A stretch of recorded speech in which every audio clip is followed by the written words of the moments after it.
Si usted quiere recibir los contenidos del Tercer Canal, suscríbase y también ahí donde está la campanita para que lleguen todas las notificaciones de la agenda alternativa. Somos el Tercer Canal, la voz de los que no tienen voz.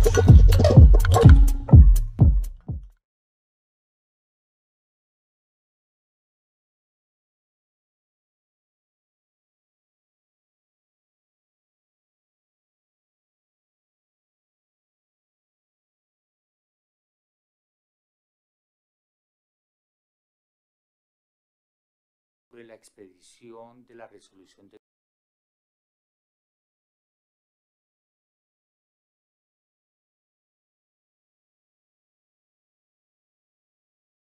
la Jurisdicción Especial para la Paz.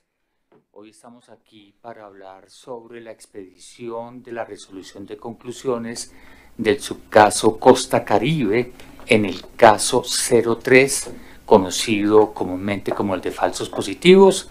Nos acompañan el señor presidente de la jurisdicción, el magistrado Roberto Vidal, la magistrada Lili Rueda, vicepresidenta de la Sala de Reconocimiento, el magistrado Óscar Parra, la magistrada Nadies de Enríquez y la magistrada Julieta Lemetre, quienes también son integrantes de la Sala de Reconocimiento.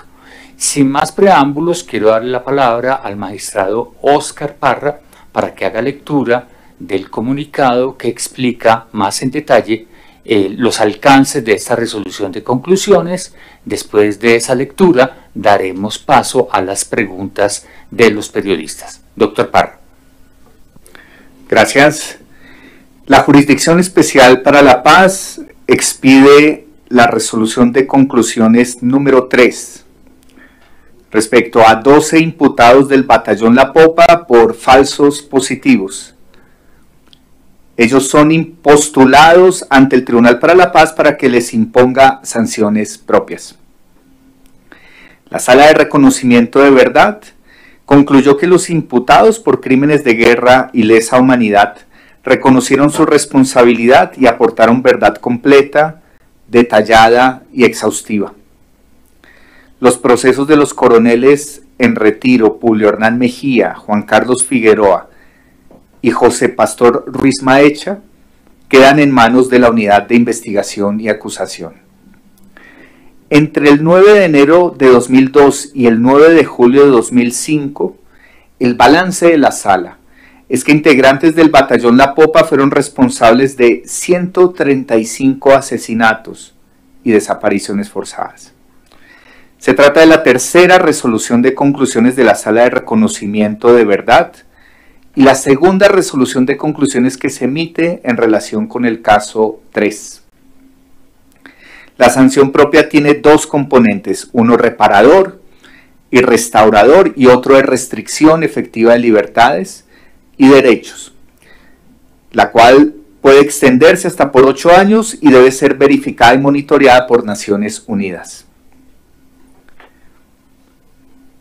Bogotá, 9 de diciembre de 2022. La Sala de Reconocimiento de Verdad de la JEP presentó ante el Tribunal para la Paz a 12 de los 15 imputados por crímenes de guerra y lesa humanidad en la costa Caribe para que éste les imponga una sanción propia, en el marco de una de las 6 zonas priorizadas dentro del caso 3, que investiga asesinatos y desapariciones forzadas presentadas como bajas en combate por agentes del Estado, conocidos como falsos positivos. Tras un proceso de contrastación judicial en el que se esclarecieron el patrón de acción macrocriminal y los hechos y conductas más representativas, se determinaron las responsabilidades individuales, se calificaron jurídicamente los asesinatos y desapariciones forzadas cometidos como crímenes de guerra y de lesa humanidad, además de homicidios en persona protegida conforme al Código Penal.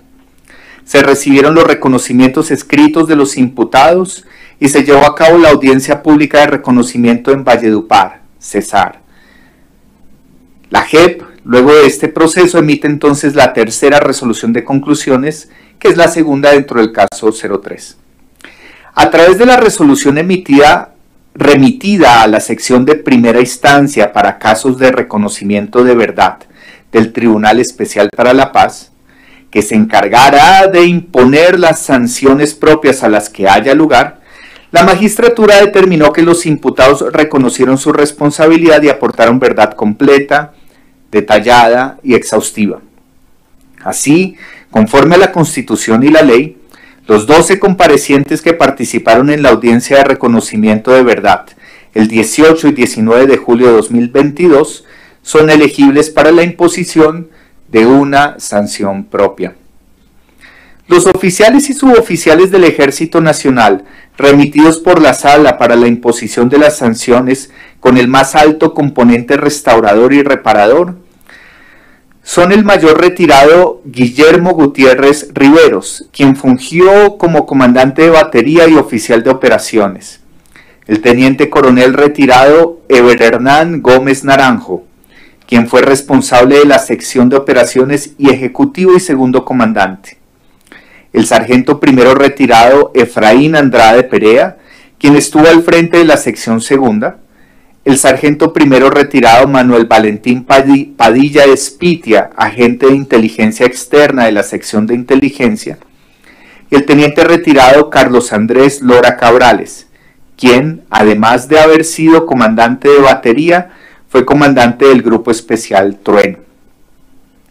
Bajo esta misma forma de intervención delictiva, fueron postulados el subteniente retirado Eduardo Gustavo Álvarez Mejía, quien comandó varios pelotones, incluido el pelotón especial Zarpazo, el sargento viceprimero retirado José de Jesús Rueda Quintero, quien fungió como comandante de pelotón, incluido el grupo Zarpazo, el subteniente retirado Elkin Leonardo Burgos Suárez, comandante de un pelotón de soldados regulares, el cabo tercero retirado Elkin Rojas, comandante de escuadra, y los soldados profesionales Juan Carlos Soto Sepúlveda, parte del pelotón Albardón 3, y Yeris Andrés Gómez Coronel y Alex José Mercado Sierra, que conformaron el grupo especial Zarpazo.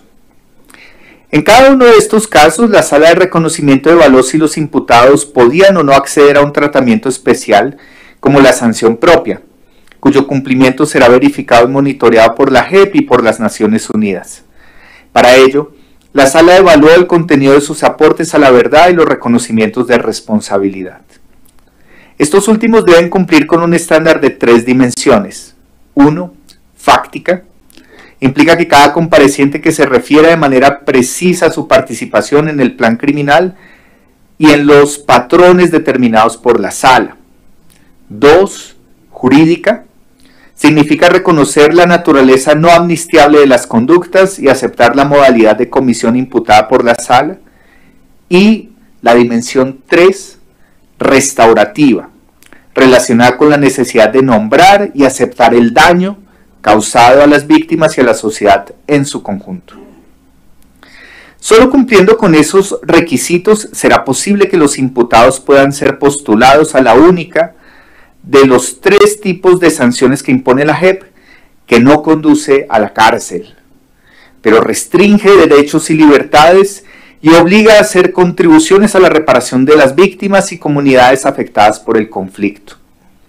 Es decir, que no estarían en condiciones convencionales de privación de la libertad, pero ésta se materializará en la concreción del lugar de residencia, los horarios de realización de los trabajos, los lugares donde se realizará el componente restaurativo y quién y de qué modo realizará el seguimiento.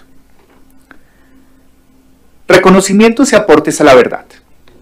En el proceso de valoración de los aportes de verdad y reconocimientos de responsabilidad de los máximos responsables imputados, la Sala destaca cómo las contribuciones de los comparecientes permitieron determinar que algunos miembros del batallón La Popa conformaron una organización criminal que, sirviéndose de la estructura legal de la unidad militar, desarrolló un plan criminal en virtud del cual se cometieron asesinatos y desapariciones forzadas que fueron presentadas falsamente como bajas en combate. A partir de estos hallazgos, la Sala ordena modificar el universo provisional de hechos formulada a través del auto de determinación de hechos y conductas. La razón: la JEP cuenta con nueva evidencia que da cuenta de la comisión de 8 asesinatos y desapariciones más, ocurridas en 6 eventos. Así las cosas, entre el 9 de enero de 2002 y el 9 de julio de 2005, integrantes de ese batallón fueron responsables de 135 asesinatos y desapariciones forzadas ocurridas en 77 eventos. La magistratura también destaca las contribuciones a la verdad sobre las circunstancias institucionales y estratégicas en las cuales sucedieron los asesinatos y desapariciones forzadas de víctimas presentadas como bajas en combate, y sobre el conocimiento que tenían sus superiores de las denuncias presentadas por las víctimas y por integrantes de las unidades militares. Para el país es posible hoy entender cómo en esta zona del país la práctica criminal pasó de una motivación por una lucha contrainsurgente o una alianza con grupos paramilitares a acceder a los beneficios que ofrecía el ejército a quien diera resultados operacionales, especialmente bajas en combate, y evitar las sanciones a quienes no los presentaran. En el proceso de contrastación, la sala de reconocimiento concluyó que los reconocimientos son coherentes con los rangos y cargos que los imputados ocuparon. Asimismo, fueron de utilidad para comprender el rol que cada uno de ellos tuvo en la configuración de los patrones criminales y, por lo tanto, su papel en la conformación de esta organización criminal. Ese, por ejemplo, es el caso del mayor Eber Hernán Gómez Naranjo, coronel, responsable de la sección de operaciones y ejecutivo y segundo comandante del batallón, quien manifestó ante esta jurisdicción como: presté mi grado, facilité mi jerarquía al interior del batallón y desvié por completo las funciones de mi cargo para revestir con una falsa legalidad de estos crímenes horrendos. A través de la resolución de conclusiones, la magistratura destaca reconocimientos y aportes suministrados por los comparecientes ante la JEP que no habían sido investigados por la justicia ordinaria o durante muchos años habían sido negados por los comparecientes, quienes en principio no aceptaron haber tenido conocimiento ni responsabilidad en los asesinatos fuera de combate. Y al término del proceso judicial ante la sala, reconocieron en audiencia pública los crímenes en los que participaron y suministraron información clave para el esclarecimiento de lo que sucedió dentro de la unidad militar. Ese, por ejemplo, es el caso del mayor en retiro Guillermo Gutiérrez Riveros. Aunque al inicio negó los hechos, a medida que avanzaba el proceso judicial contribuyó al esclarecimiento de la verdad sobre 1. La existencia y conformación de la organización criminal. 2. El alcance y contenido del plan criminal desarrollado por la sala y las variaciones experimentadas con los cambios de comandancia en la unidad militar. 3. La existencia y alcance de la alianza paramilitar que caracterizó la primera etapa del primer patrón de macrocriminalidad encontrado por la sala. Y 4. Su participación y aporte al éxito y desarrollo del plan criminal, desde los diferentes roles que desempeñó en la unidad militar. La sala determinó que los imputados dentro del subcaso Costa Caribe aportaron información de todos los hechos en los que estaban involucrados, incluidos varios respecto de los cuales no se había adoptado decisión alguna en su contra por parte de la jurisdicción ordinaria, y además entregaron copias de documentos que sirvieron de medio de contrastación en el trámite y con los que buscaban satisfacer los derechos de las víctimas. Asimismo, dieron cuenta de las características que tenía su papel en la organización criminal, contribuyeron con elementos que permitieron explicar la transformación del plan criminal y el alcance de su participación en el desarrollo de los patrones criminales identificados.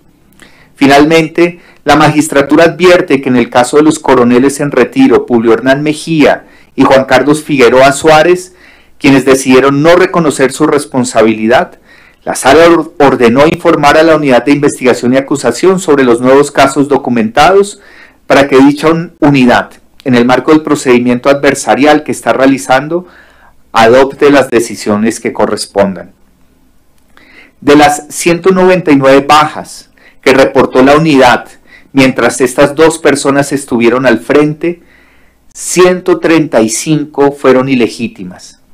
equivalentes a poco más del 67% del total de bajas presentadas por la unidad. ¿Cuáles son los proyectos restaurativos y reparadores que propone la Sala de Reconocimiento como parte de la sanción propia? ¿Cuál es el análisis que hace la Sala de Reconocimiento en torno al diálogo que desarrollaron las víctimas y los comparecientes en relación con estos proyectos restaurativos? Para la formulación de las propuestas de sanciones propias, la Sala de Reconocimiento de Verdad puso en marcha un proceso robusto de justicia restaurativa, participativo y de diálogo directo con las víctimas y las organizaciones que las agrupan.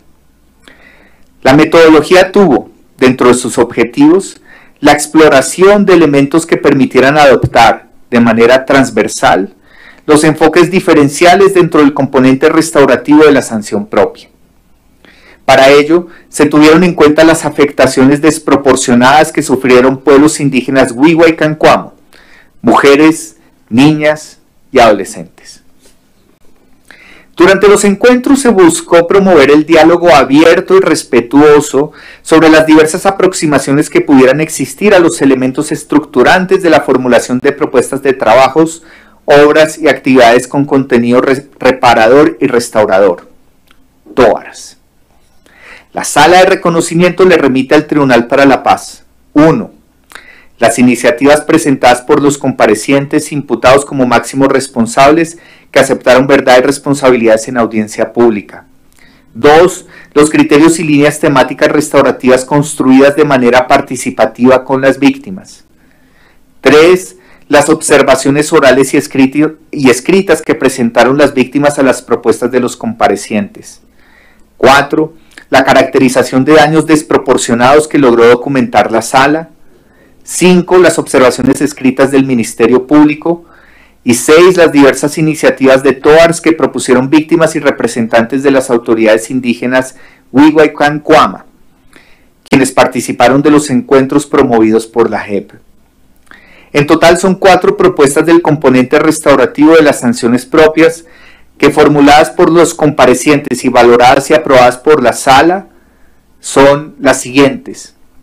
La primera iniciativa es una propuesta colectiva denominada Dignificación del Buen Nombre de las Víctimas y Comunidades Indígenas Wiwa y Cancuamo, presentada por los 12 comparecientes, y contempla la gestión y realización de actividades encaminadas a restablecer el buen nombre de las víctimas en la región. La segunda propuesta es la adecuación de un espacio museológico para la construcción de memoria, denominado Resguardo de la Memoria Histórica, Víctimas del Conflicto Armado Colombiano en el Cesar y el Caribe Colombiano. La tercera es una propuesta individual para realizar acciones de reforestación y de recuperación de cuencas hídricas, denominado Del Hombre a la Tierra. Y la cuarta propuesta, también individual, es la participación y contribución en escenarios ancestrales de memoria y armonización que estimen pertinentes las autoridades espirituales de los pueblos indígenas Wiwa y Cancuamo. Estas propuestas seguirán siendo objeto de deliberación, debate y discusión en la sección con reconocimiento del Tribunal para la Paz, y estos son los elementos centrales de la decisión que hace pública hoy la Sala de Reconocimiento. Gracias, magistrado Parra. A continuación vamos a abrir algunas preguntas de los periodistas que nos acompañan en el día de hoy. La primera pregunta está a cargo de Rafael Aristizábal de la W.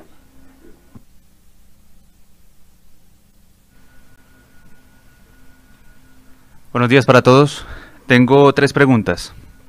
Una para el presidente Roberto Vidal y 2 para el magistrado Oscar Parra.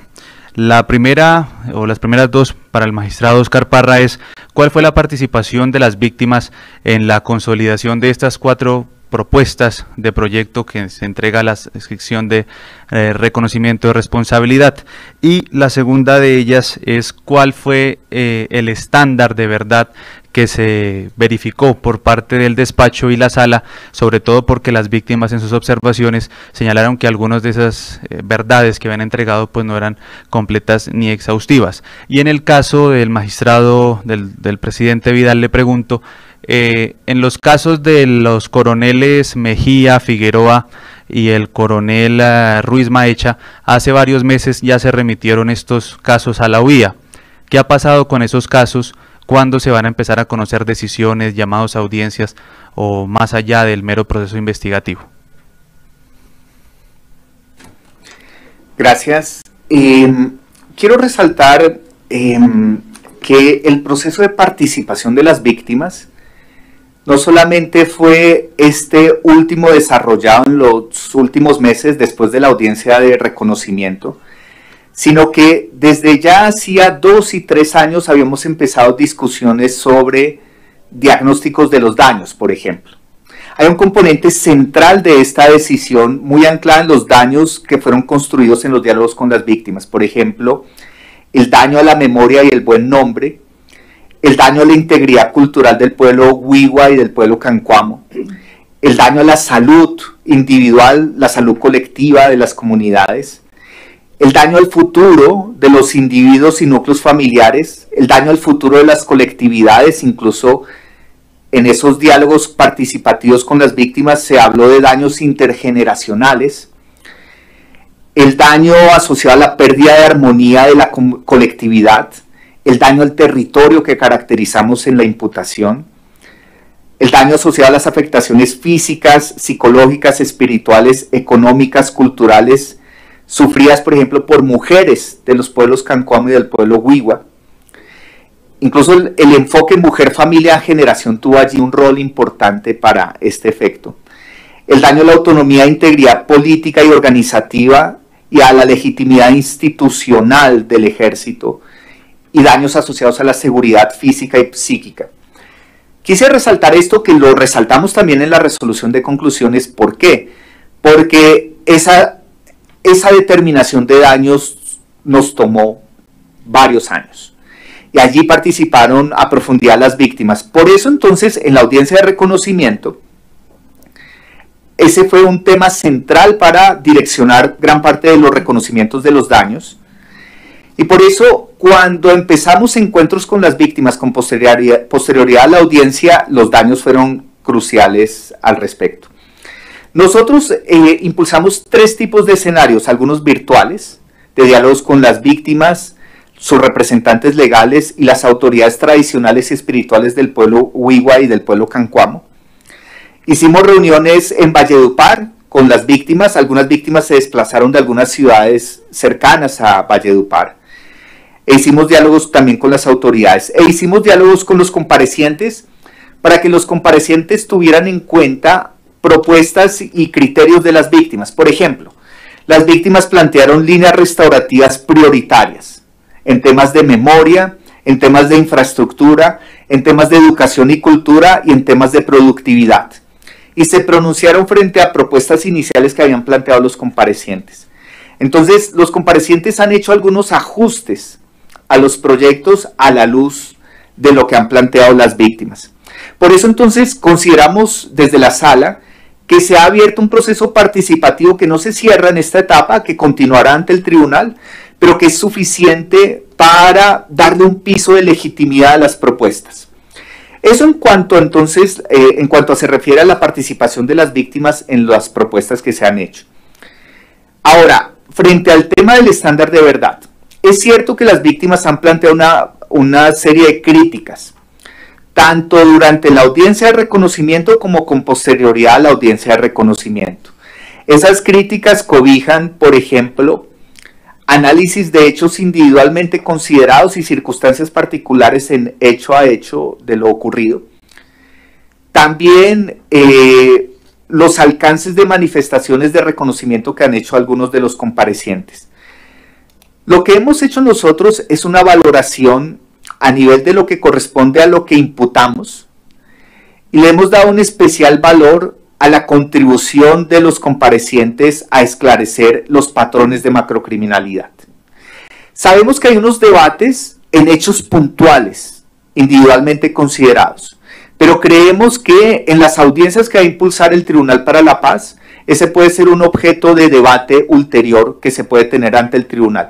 Además, porque el proceso que empieza ahora ante el Tribunal para la Paz va a exigir nuevos encuentros entre víctimas y comparecientes. Y allí se pueden aclarar algunas dudas puntuales en hechos concretos. Aquí empieza un proceso que va a demorar varios años. Y por eso creemos que temas más puntuales que generan desacuerdo van a tener escenarios para consensos futuros o para aclaraciones futuras. Y por eso entonces consideramos que el estándar de verdad era el estándar de verdad completa, detallada y exhaustiva en torno a los patrones de macrocriminalidad, en torno a los daños que he mencionado y en torno al proceso restaurativo que se ha impulsado. Eso es lo que quiero señalar por lo pronto. Buenas tardes. Respecto de los comparecientes que menciona, que se trata de aquellos antiguos miembros de la fuerza pública que dentro del proceso se negaron a aceptar su responsabilidad. Como ustedes conocen, en esos casos le corresponde a la sala enviar esos procesos a la unidad de investigación y acusación de la jurisdicción. En algunos de esos casos la unidad ha venido conociendo de estos temas, y lo que nos ha dicho su director, Giovanni Álvarez, es que pronto, en el lapso tal vez de un mes, se hagan las primeras, se presenten los primeros documentos de acusación ante la sección de ausencia de reconocimiento, donde procederán a hacer un juicio adversarial similar a los que se tienen lugar en la justicia ordinaria, y donde estos oficiales se expondrán a sanciones ordinarias que podrían llegar hasta 20 años de prisión. Gracias, magistrado Vidal. Ahora pregunta Cristina Navarro de Caracol Radio.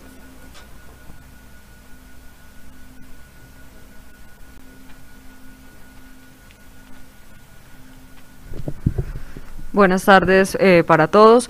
Mi pregunta es insistir un poco en cómo va a ser la reparación y estos proyectos restaurativos, sobre todo con las comunidades indígenas en Valledupar que tienen otras costumbres. ¿Cómo va a ser ese acercamiento para aquellos que les hicieron pues tanto daño a su comunidad y a sus creencias y a sus tradiciones, entren a un proceso de reparación? ¿Y cómo va a ser esa metodología de trabajo y por cuánto tiempo se dará? Y quisiera insistir en el tema de, por ejemplo, el coronel Publio Hernán Mejía, quien tiene un incidente de verificación abierto desde mayo y sigue revictimizando a través de sus redes sociales. ¿Cuál es como ese proceso que se lleva para que hasta el momento no se haya tomado una decisión definitiva como lo han pedido las víctimas, y es su expulsión de la JEP?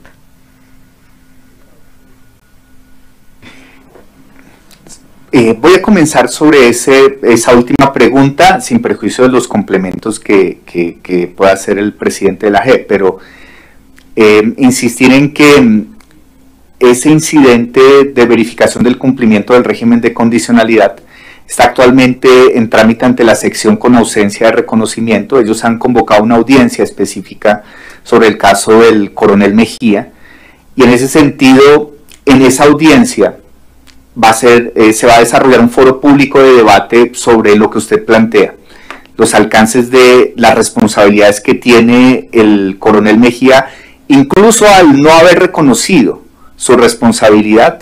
Él tiene unos compromisos con la jurisdicción. Entonces eso es parte de lo que se va a debatir en esa audiencia.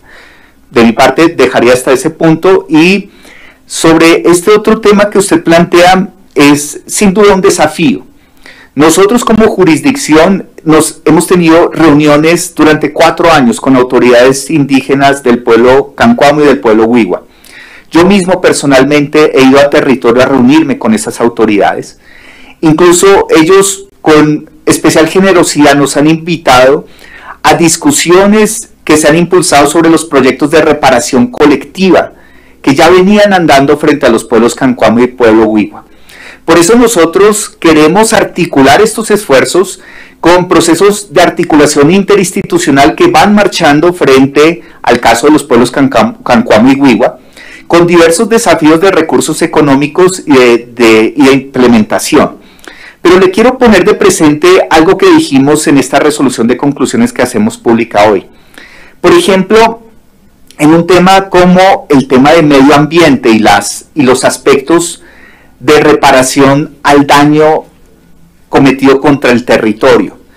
Nosotros, por ejemplo, hemos tenido en cuenta lo expresado por víctimas y representantes de las autoridades de estos pueblos y en particular la pertinencia de incluir en los proyectos restaurativos el funcionamiento y construcción de infraestructura ecológica que guarde una significativa importancia para la región del Cesar y para los pueblos ancestrales de la Sierra Nevada de Santa Marta.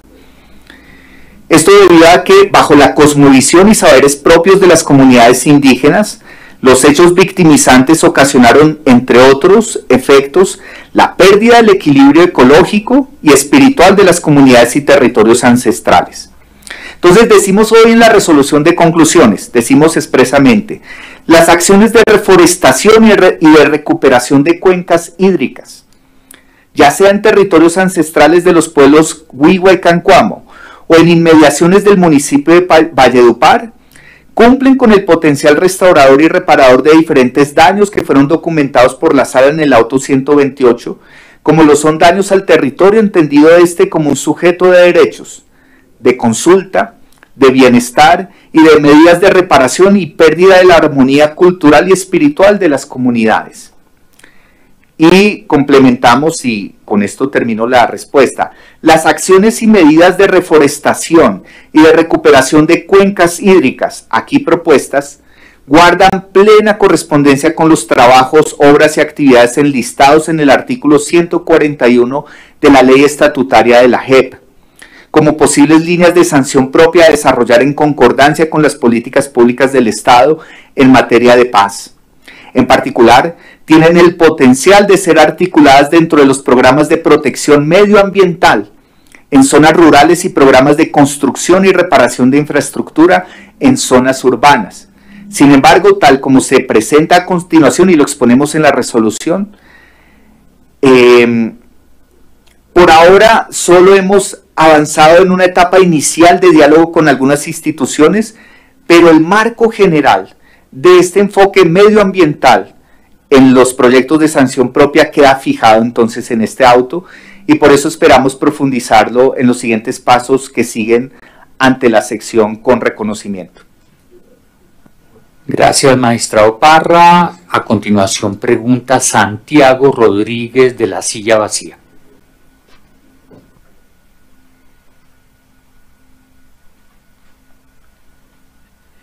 Buenas tardes, se escucha bien, ¿cierto? Quisiera hacer dos preguntas, una al presidente, otra al magistrado Oscar Parra. La primera es un poco, esta semana una audiencia, un espacio con el gobierno para hablar sobre el sistema restaurativo y quisiera saber un poco cómo entran estas sanciones en lo que se conversó sobre la construcción de este sistema restaurativo, que digamos que estas primeras sanciones llegan un poco como con esa ausencia y no aportan como del todo en la implementación del acuerdo, que era como una de las esencias que también se tenía pensadas. Y pues para el magistrado quisiera hacer pues ustedes recomiendan sanciones para las personas que reconocen, ¿no? No sé si la evidencia recabada en las audiencias y las investigaciones y los casos nuevos también hacen recomendaciones para las imputaciones de quienes no reconocieron.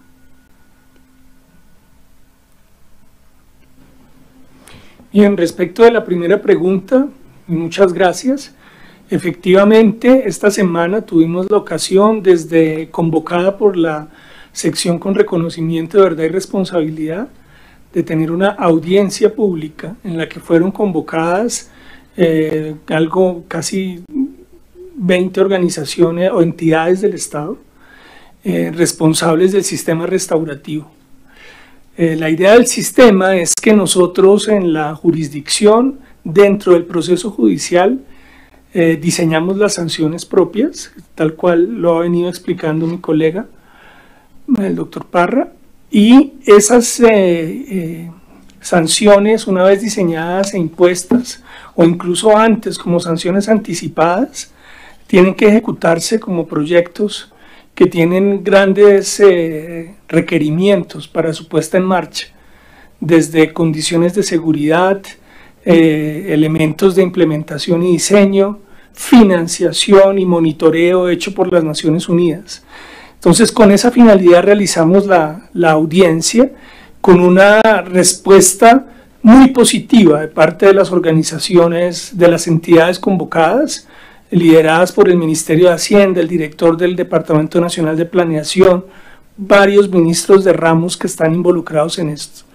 La idea es que los proyectos de aquí, de las sanciones que están mencionados en estas y en las demás resoluciones de conclusión, tienen la obligación el gobierno nacional de implementarlos y de ponerlos en funcionamiento y de mantenerlos en funcionamiento durante todo el tiempo que la JEP lo requiere, hasta 8 años.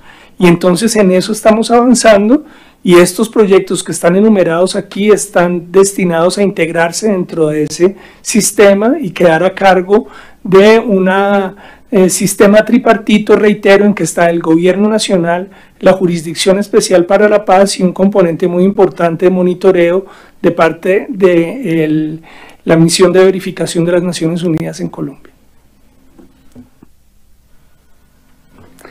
Y en lo que corresponde a la pregunta sobre recomendación de sanciones, en este caso particular, en esta resolución de conclusiones número 3, hay unas particularidades que a juicio de la sala ameritaron que no entráramos a profundidad en la recomendación específica de un quantum de sanción.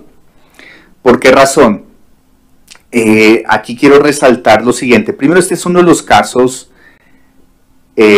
a diferencia de las otras resoluciones de conclusiones donde todos los comparecientes reconocieron responsabilidad, aquí estamos enfrentando una fragmentación de dos grupos, un grupo que reconoce, otro grupo que no reconoce. Sin duda eso es un desafío para la jurisdicción, van a estar coexistiendo un juicio adversarial paralelo a un proceso de reconocimiento.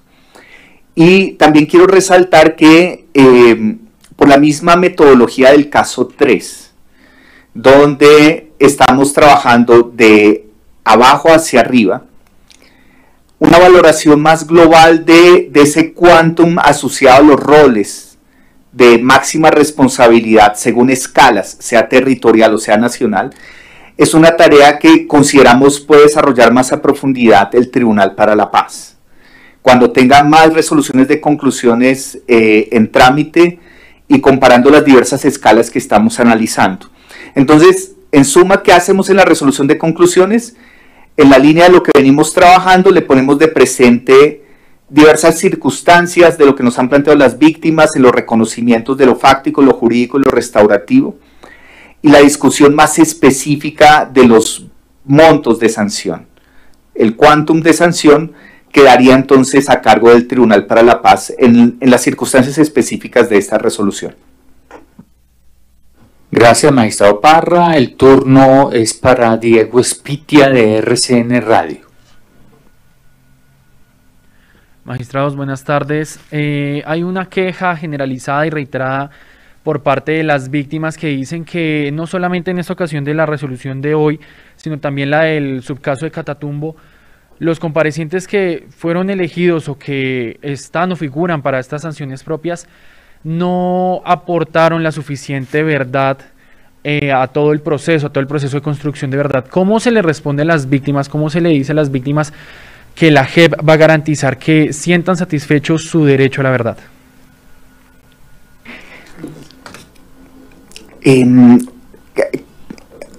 Hay un tema en el que quiero resaltar de esta resolución de conclusiones, y también lo hemos puesto de presente en las otras dos resoluciones que hemos emitido.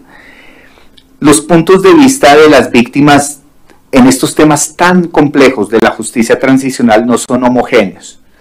Hay grupos de víctimas que tienen una postura, una visión positiva de los avances que estamos logrando. Hay otros grupos de víctimas que tienen una postura muy crítica y muy negativa. En lo que hemos insistido es que estamos trabajando con todos los grupos de víctimas, incluso con aquellos que tienen una crítica muy profunda frente a los avances de la jurisdicción. Y queremos darle espacio a todas esas voces, tanto las que están a favor como las que están en contra. En el documento que hacemos público hoy reseñamos cómo para algunas víctimas no es suficiente los pasos que han dado de reconocimiento que hacen los comparecientes. Pero reitero lo que he planteado previamente. Para nosotros era importante documentar como un mínimo de cumplimiento de unas condiciones de reconocimiento. Eso va a disputarse nuevamente ante el Tribunal para la Paz en el momento también en el que se otorgue la sanción. Y además a partir de un juicio sobre el trabajo de la Sala de Reconocimiento en esta materia. Nosotros le hemos planteado al Tribunal para la Paz que creemos que viendo en forma global los reconocimientos, es bastante lo que avanzó la jurisdicción frente a lo que había en la jurisdicción ordinaria. Y hay temas que son profundamente polémicos. Por ejemplo, algunas víctimas consideran que personas que en un primer momento no reconocieron verdad y después en un momento posterior sí lo hacen, deberían ser no elegibles para la sanción propia. Pero analizado desde un punto de vista restaurativo, como lo hacemos en el documento, lo que resaltamos es que la voz de las víctimas tuvo un rol en la transformación de esos comparecientes que no reconocían al comienzo. Y que en ese sentido lo que algunas víctimas ven en una forma crítica, desde un punto de vista restaurativo muestra que el proceso de encuentro entre víctimas y victimarios ha logrado una transformación en las narrativas.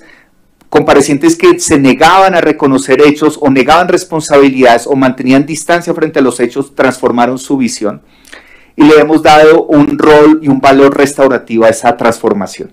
Entonces, va a seguir siendo un tema polémico, va a seguir existiendo diversas visiones entre las víctimas sobre los alcances y los avances desarrollados por la JEP, y seguimos aportando criterios para dialogar con esas diversas visiones plurales sobre temas tan complejos de la justicia transicional colombiana. Gracias. Gracias, magistrado. Le corresponde el turno de la pregunta a Catalina Vargas de Noticias Caracol.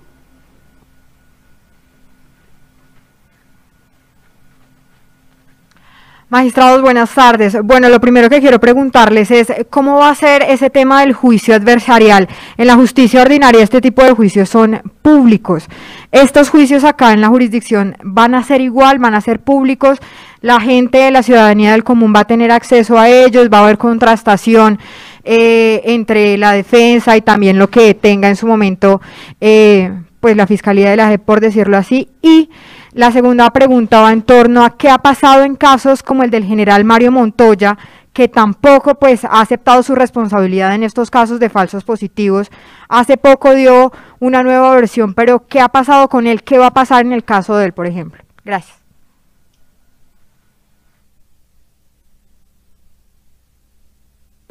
Sí, voy a dar una breve respuesta sobre el caso del general Montoya y después el presidente de la jurisdicción precisará lo pertinente sobre el juicio adversarial.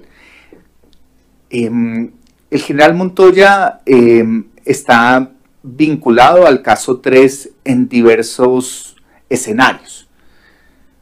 Se le ha hecho un interrogatorio específico respecto a cuando se desempeñó como comandante del ejército, el rango más alto que ocupó, pero también se le ha hecho un interrogatorio respecto a su rol como comandante de la 4ª Brigada en Antioquia. Pero también él fue comandante de la 1ª División del Ejército que cobijaba la costa Caribe y Antioquia. Entonces, con esto quiero resaltar que hay comparecientes en el caso 3 que ameritan un análisis diferencial detallado de ese tipo de roles que cumplían, que son distintos y demarcan responsabilidades distintas. Nosotros estamos avanzando con la mayor rapidez posible para que la situación de algunos generales pueda ser resuelta en el primer semestre del próximo año. Pero obviamente aquí vienen varias etapas de participación de las víctimas que estamos tomando profundamente en serio. Audiencias de observaciones, solicitudes de desarrollo de prácticas de pruebas adicionales, entre otras. Pero, como lo hemos anunciado en algunos momentos, esa fase, esa escala nacional del caso, donde analicemos la situación de varios generales, es una de las tareas principales de trabajo de la Sala de Reconocimiento el próximo año. Gracias, magistrado. Le corresponde el turno a Ana María Cuesta. Perdón, falta la segunda pregunta. Excúseme, Catalina. Respecto del juicio adversarial, es uno de los capítulos más interesantes de la jurisdicción. Vale la pena recordarle la opinión que todos nuestros comparecientes tienen un deber de aportar verdad exhaustiva y detallada, pero tienen un derecho de reconocer o no responsabilidad.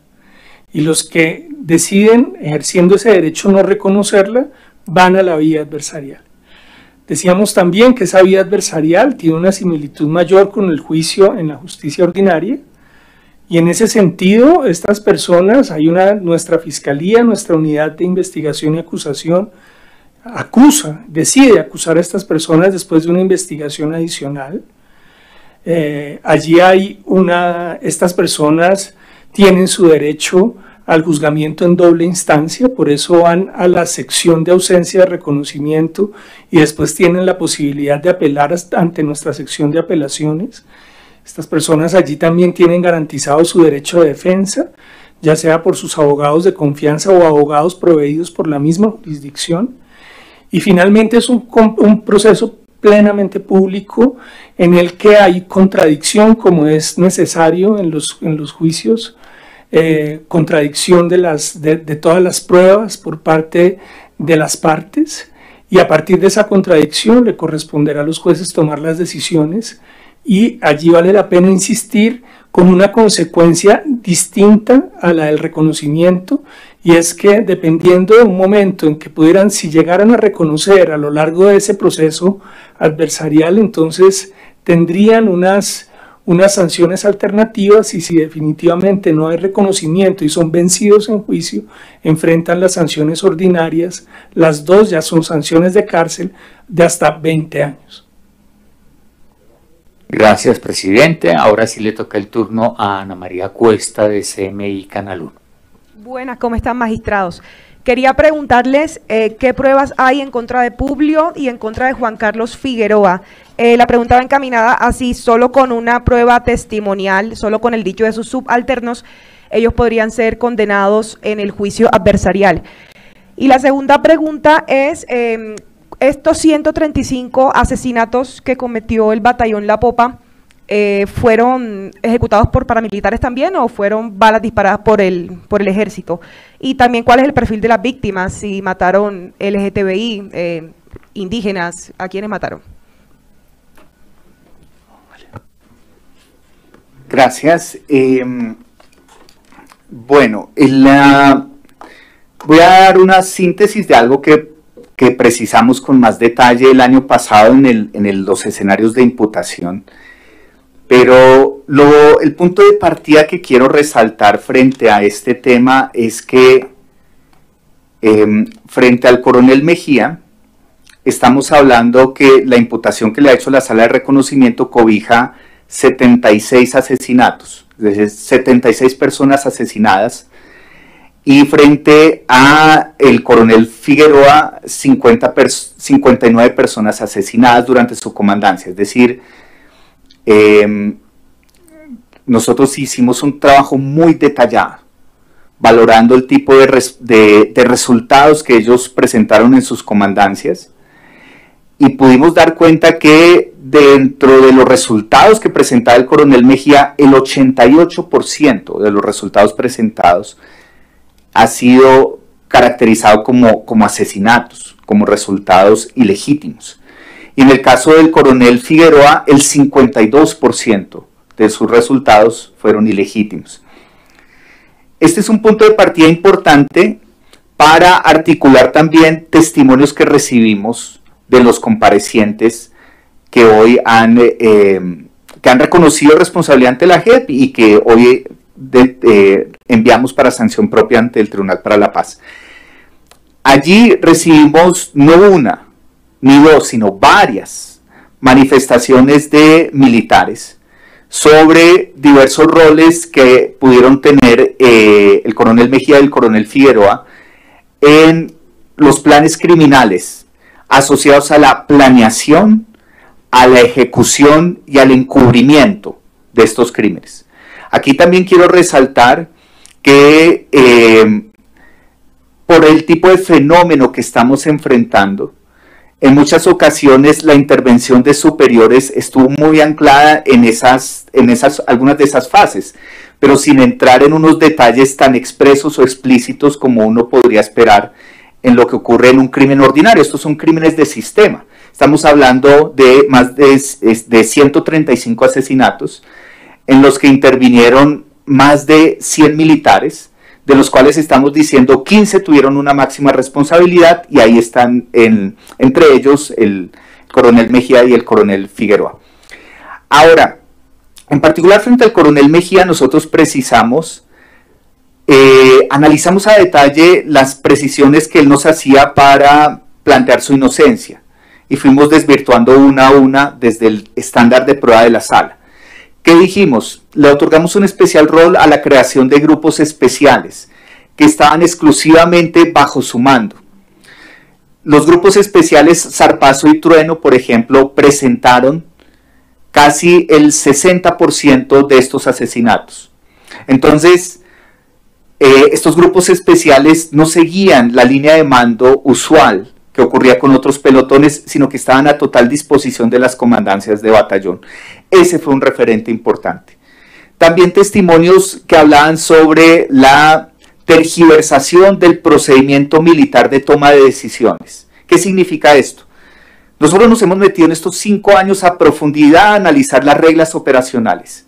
¿Qué es una misión táctica? ¿Qué es un informe de patrullaje? ¿Qué es una orden de operación? ¿Qué es una misión táctica? Con profundo detalle, entender cómo funciona el desarrollo de órdenes dentro del ejército. Y lo que documentamos en el caso de los dos coroneles es que ese procedimiento militar de toma de decisiones fue desconocido en varios momentos de la planeación, ejecución, encubrimiento de los crímenes. Por eso, entre otras razones, podemos decir que no fueron muy pocas pruebas testimoniales o documentales las utilizadas, fueron una cantidad enorme de documentación que alguna reposaba en expedientes de la justicia ordinaria, pero que no habían terminado en sentencias, y otras producidas ante la misma Jurisdicción Especial para la Paz. Y finalmente, sobre el tema de las víctimas, sobre el rol del paramilitarismo, lo que documentamos en un patrón es lo siguiente, que nosotros documentamos 2 patrones. Un patrón relacionado con paramilitares, otro que no tenía relación con paramilitares. En el patrón asociado a los paramilitares hubo varias modalidades. En una modalidad, los paramilitares asesinaron víctimas y las entregaban al ejército para ser presentadas como falsos positivos. Pero en otra modalidad de los hechos, los paramilitares retenían personas y se las entregaban después a los militares para que los militares las ejecutaran y les presentaran como falsos positivos. Entonces, encontramos historias de esas dos perspectivas. Y frente a víctimas, lo que quiero resaltar es que desarrollamos particular énfasis y análisis en las víctimas de los pueblos étnicos, de los pueblos Cancuamo y Huigua, pero también hubo víctimas mujeres, algunas mujeres incluso que están aún hoy sin identificar, pero que documentamos el asesinato de mujeres, documentamos el asesinato de menores de edad, también en relación con estos patrones, y documentamos en general vulnerabilidades asociadas a la población campesina de la zona. Como lo han dicho algunos informes ante la Jurisdicción Especial para la Paz, la guerra colombiana fue una guerra contra el campesinado, y lo que ocurrió en este tipo de hechos es una muestra clara de la vulnerabilidad que campesinas y campesinos tuvieron que enfrentar al quedar atrapados entre los actores de la guerra. De eso también hablamos en la imputación. Gracias, magistrado. Hay una última pregunta de Cristina Navarro de Caracol Radio, que se le quedó un tema pendiente por preguntar. Cristina, por favor.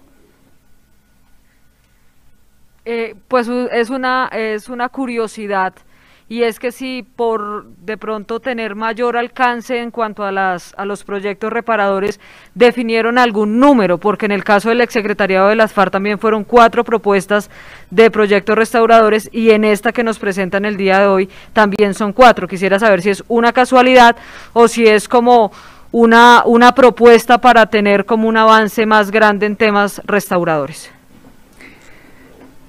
Es una casualidad. Lo que quiero resaltar es que hay un margen muy amplio de lo que empieza a debatirse en la sección con reconocimiento del Tribunal para la Paz. Y yo creo que en términos de los proyectos restaurativos, sí es un piso mínimo. Por ejemplo, como lo ha expuesto el presidente, a medida que se fortalezca el sistema restaurativo, la oferta institucional para impulsar proyectos restaurativos va a permitir que los que existen en estos momentos se fortalezcan y se complementen con otros. Entonces, por eso, estas primeras resoluciones de conclusiones van a ser distintas a las que se emitan el próximo año, cuando ya esté en marcha el sistema restaurativo. Sin duda, el sistema restaurativo en estos momentos es el eje central a partir del cual estos proyectos de sanción propia tendrán una proyección futura, y estos son puntos de partida iniciales con la articulación interinstitucional que se ha podido en este tiempo. Pero estas discusiones continúan. Este proyecto, esta resolución de conclusiones condensa la discusión de este último semestre en torno a la restauración y abre primeros pasos para nuevas rutas complementarias, incluso de proyectos que aún no se hayan pensado, pero que puedan ser viables y que puedan dignificar a las víctimas. Muy bien, muchas gracias a todas y a todos por asistir hoy a la Jurisdicción Especial para la Paz. Gracias a las magistradas y a los magistrados. Hasta aquí llegamos por el día de hoy.